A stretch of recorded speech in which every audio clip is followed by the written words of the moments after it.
My name is Kerri Jackson. I'm Senior Vice President of Property Management with Concert Properties. Yeah, so it's really interesting that in the United States, the opportunity to charge for a lot of different amenity packages or utilities, things that are expenses for the landlord, you're able to pass those through onto the renter, and that's something that isn't always available to us in Canada.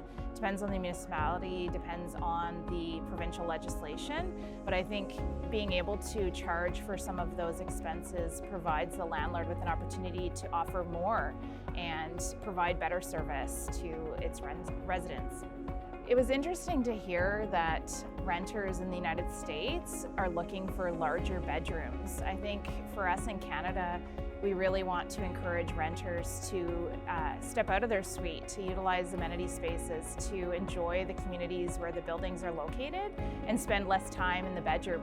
However, it is interesting that renters looking for bedrooms that will hold a king-size bed. I mean, I think that's obviously ideal. We'd love to all be able to fit a king-size bed in our master bedroom.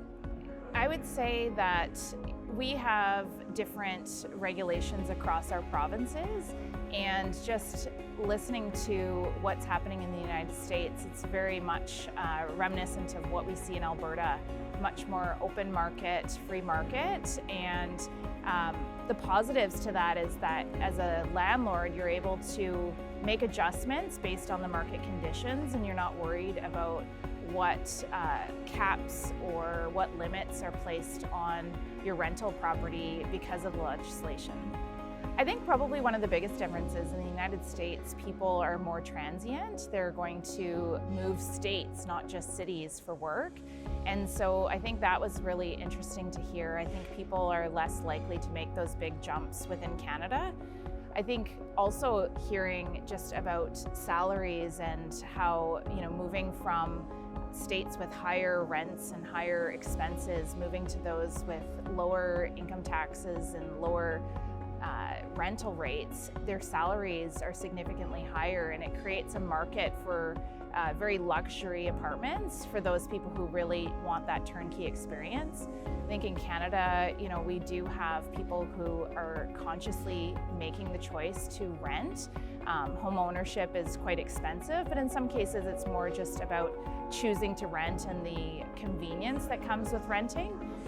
However, our salaries just don't compare, and so we're not able to charge those luxury rents and subsequently not be able to provide, I think, that full luxury experience that we see at some of the buildings in the United States.